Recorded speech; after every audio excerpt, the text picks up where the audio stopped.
Paris, France, May 1925. A well-dressed man steps out of the Hotel Crillon, one of the most luxurious establishments on the Place de la Concorde. His suit is perfectly tailored. His shoes are polished to perfection. His cufflinks gleam in the morning sun. Everything about him screams wealth, power, authority. But here's the thing. This man doesn't have a single legitimate franc to his name. His real name is Victor Lustig, and he's about to pull off one of the most audacious cons in history. He's going to sell the Eiffel Tower twice. Now, you might be thinking, how is that even possible? How do you sell a monument that doesn't belong to you? A structure that weighs 10,000 tons and stands over 1,000 feet tall in the middle of one of the world's most visited cities? How do you convince someone to pay you for something that's literally impossible to move, impossible to own, impossible to sell? The answer is simple. You don't sell the tower itself. You sell the idea. You sell the opportunity. You sell the dream. And Victor Lustig was a master at selling dreams. But before we get to the heist, you need to understand who Victor Lustig really was, because this wasn't some amateur trying his luck.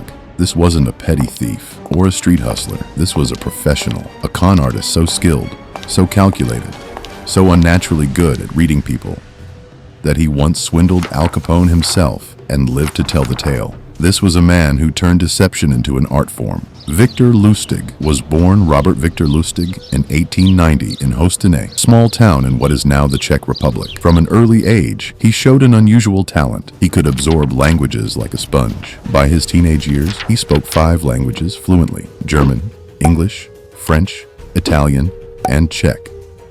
This wasn't just impressive. This was his weapon. Language gave him access. It gave him credibility. It allowed him to move through Europe like a ghost, changing identities, accents, and stories depending on who he was talking to. He could be a German count in Vienna, a French businessman in London, an American investor in Paris. The world was his stage, and he played every role perfectly. By his early 20s, Lustig had already perfected his craft. He worked the transatlantic ships between Europe and America, targeting wealthy passengers during the golden age of ocean travel. Think about it. You're trapped on a ship for a week with the same people. You can't escape. You can't verify stories. You can't make phone calls. It was the perfect hunting ground. Lustig would dress impeccably, position himself in first class, strike up conversations with wealthy businessmen and aristocrats, gain their trust over elegant dinners and late-night card games, and then execute elaborate scams that left them penniless by the time the ship docked. One of his favorites was the money box con, also known as the Romanian box. He'd show a mark, a wooden device that could supposedly duplicate $100 bills. The con was brilliant in its simplicity. He'd place a genuine $100 bill into the box, along with a piece of blank paper. Then he'd apply some chemicals, turn some cranks, and 6 hours later, boom, $200 bills. The machine had printed money. He'd demonstrate it multiple times. Let them watch the process. Let them hold the duplicated bills. Let them verify the serial numbers. Everything seemed legitimate. Of course, the machine was completely fake. The bills were preloaded between hidden panels. The chemicals were just colored water. The 6-hour waiting period was psychological genius. It gave the victim time to fantasize about unlimited wealth, to mentally spend millions, to convince themselves this was real. By the time they figured out the box only produced blank paper, Lustig was already on another continent, running another con. He traveled constantly: Paris, London, New York, Vienna, Monte Carlo, Prague. Wherever there was money, Lustig followed. And he was good, really good. He lived in the finest hotels, ate at the best restaurants, wore custom-tailored suits, and never worked a legitimate day in his life. But despite all his successes, all his elaborate schemes, all the wealthy victims he'd swindled, Lustig wanted something more. He wanted to pull off a con so audacious, so impossible, so utterly insane that it would cement his legacy forever. That's when, in early 1925, he read an article in a French newspaper. The article talked about the Eiffel Tower. It mentioned that the iconic structure was in need of serious repairs. Paint was peeling. Iron was rusting. Maintenance costs were skyrocketing. The article even mentioned, completely fabricated by sensationalist journalism, but mentioned nonetheless, that some city officials were questioning whether the tower was worth keeping. After all, it had originally been built as a temporary structure for the 1889 World's Fair. It was supposed to be torn down after 20 years. Many Parisians still saw it as an ugly industrial eyesore, ruining the classical beauty of their city. For most people, this was just an interesting news story. For Victor Lustig, it was a golden opportunity. An idea began forming in his criminal mind, an idea so bold, so ridiculous, so beautifully simple that it just might work. What if he posed as a government official and sold the Eiffel Tower for scrap metal? Now, most people would dismiss this as impossible, insane, career suicide, but Lustig saw the angles. He saw the opportunity. He understood human psychology better than most trained psychologists. He knew that people want to believe in authority. They want to trust official-looking documents, fancy hotels, and confident men in expensive suits. They want to believe that they're being let in on secrets, given special access, chosen for exclusive opportunities, and most importantly, he knew that greed makes intelligent people stupid. Ambition makes cautious people reckless, and insecurity makes successful people vulnerable. So here's what he did. First, Lustig studied everything about the French government structure. He learned the names of real officials, the proper titles, the correct departments, the bureaucratic language they used. He had counterfeit government stationery printed, not cheap forgeries, but perfect replicas, complete with official seals, watermarks, and letterheads from the Ministry of Posts and Telegraphs, which was responsible for maintaining the Eiffel Tower. Then he rented a suite at the Hotel Crillon, not just any hotel, but one of the absolute finest establishments in Paris, the kind of place where real government ministers stayed, where international diplomats negotiated, where serious business happened. Then came the crucial part, selecting his targets. He needed scrap metal dealers, but not just any dealers. They had to be wealthy enough to afford the tower, but not so well connected that they could verify the story through government channels. They had to be ambitious enough to jump at an opportunity, but not so experienced in Parisian politics that they'd see through the con. They had to be hungry, outsiders, men trying to establish themselves in the big city. Lustig carefully researched 6 scrap metal dealers who fit the profile perfectly. Then he sent each of them a letter on official government stationery. The letters were masterpieces of bureaucratic language. They explained that due to severe financial constraints and the deteriorating condition of the Eiffel Tower, the French government had made the difficult decision to dismantle the monument and sell it for scrap metal. However, this information was highly confidential, extremely sensitive. The public would be informed only after the contracts were signed to avoid protests and political backlash. The dealers were being given a unique opportunity. They were invited to a private, confidential meeting at the Hotel Crillon to discuss the details and submit their bids. All 6 showed up. Of course they did. Lustig greeted them personally in the hotel's luxurious conference room. He was dressed in his absolute finest suit, custom-tailored, impeccable. He carried himself with the perfect blend of authority and bureaucratic weariness. He introduced himself as the Deputy Director General of the Ministry of Posts and Telegraphs, a title impressive enough to command respect, but not so high profile that they'd recognize him from newspapers. He had an assistant with him, actually his girlfriend playing the role, who took notes and added legitimacy to the whole operation. Lustig explained the situation in careful, methodical detail. He used charts. He referenced budget reports. He talked about maintenance costs running into millions of francs. He mentioned engineering surveys showing structural concerns. He explained that the tower had always been controversial, that many Parisians never wanted it in the first place. that the government had decided it simply wasn't worth the expense anymore. The dealers listened, captivated, barely believing what they were hearing. Then came the tour. This was the boldest part of the entire con. Lustig actually arranged for the dealers to visit the Eiffel Tower itself. He led them there personally in a convoy of limousine. Think about the audacity of this. He walked these men right up to one of the most famous landmarks in the world, a monument that didn't belong to him, that he had absolutely no authority over, and he gave them a guided tour like he owned the place. He pointed out structural issues. He talked about weight estimates, 7,000 tons of iron, he told them. He discussed scrap value, transportation logistics, demolition timelines.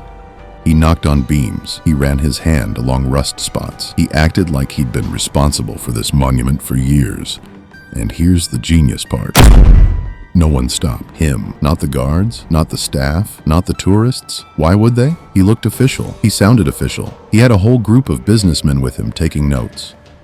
He moved with confidence and authority. In 1925, you didn't just walk up to random men in suits and demand to see their credentials. Social norms, respect for authority, and the sheer audacity of the con protected him completely. After the tour, Lustig invited the dealers back to the Hotel Crillon. He gave them technical specifications, weight charts, metal composition analyses, demolition cost estimates. Everything looked absolutely legitimate, because Lustig had done his research. Then he told them to submit their bids in sealed envelopes within 2 days. He watched them carefully as they left, studying their reactions, their body language, their eagerness, their desperation. And that's when he identified his perfect mark, a man named André Poisson.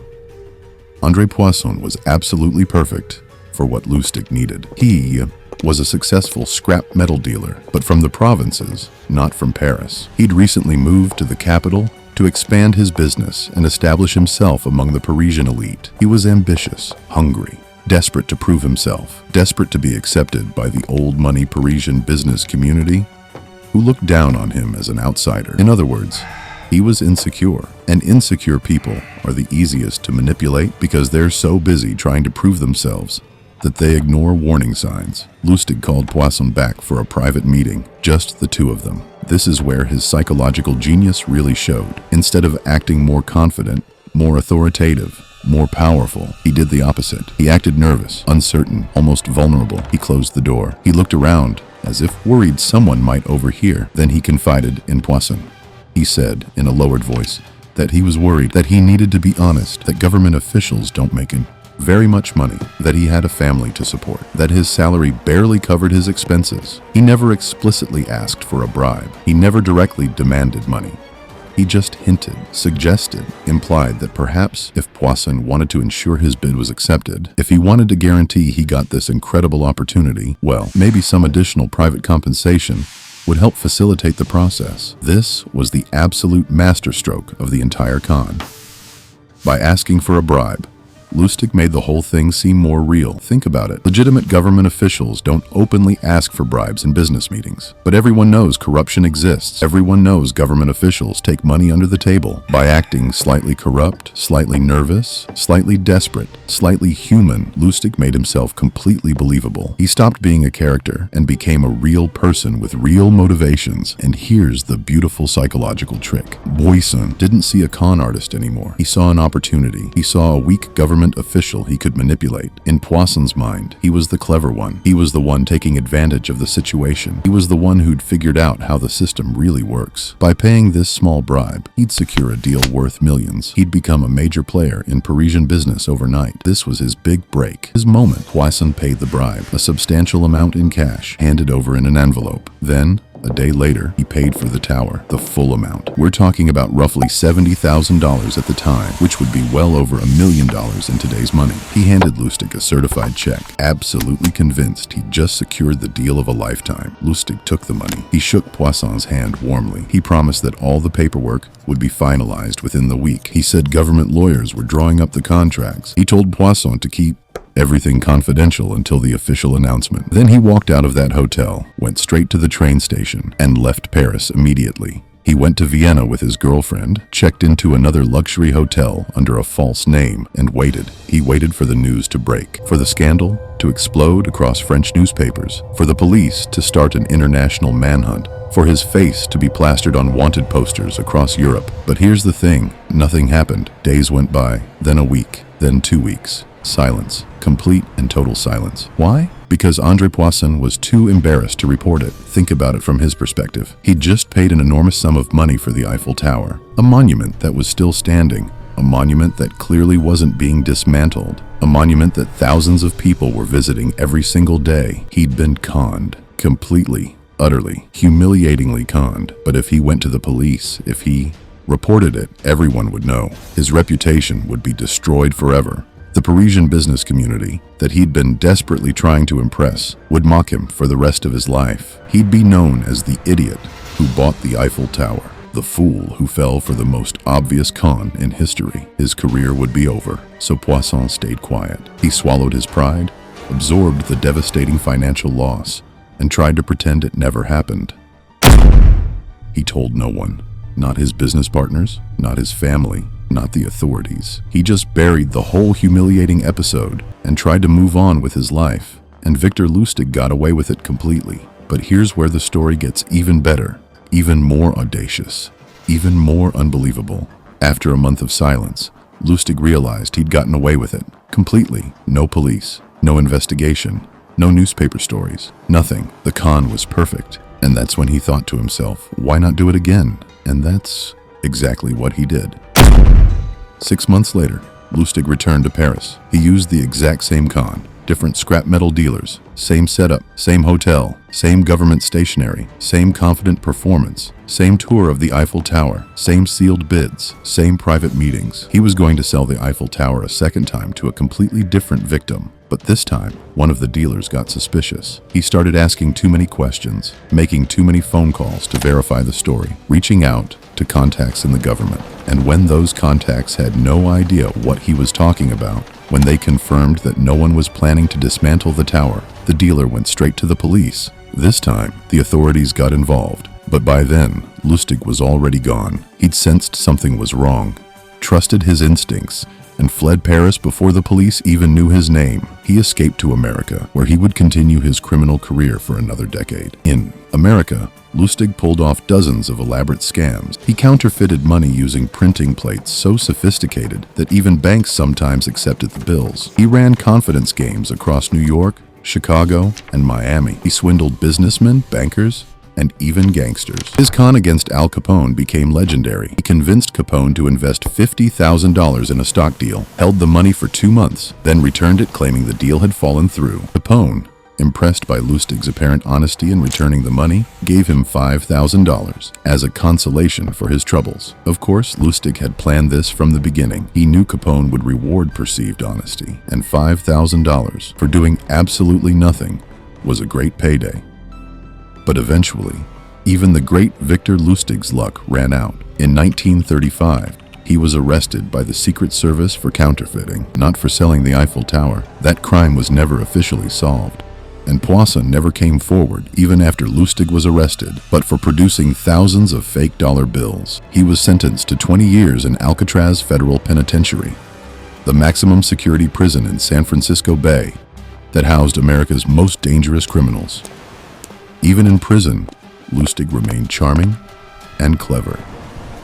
He befriended guards, he learned the routines, and in 1936, he actually escaped from a New York prison while awaiting transfer to Alcatraz. But he was recaptured 27 days later. This time, they made sure he stayed locked up. He died in prison on March 11, 1947, from pneumonia. He was 57 years old.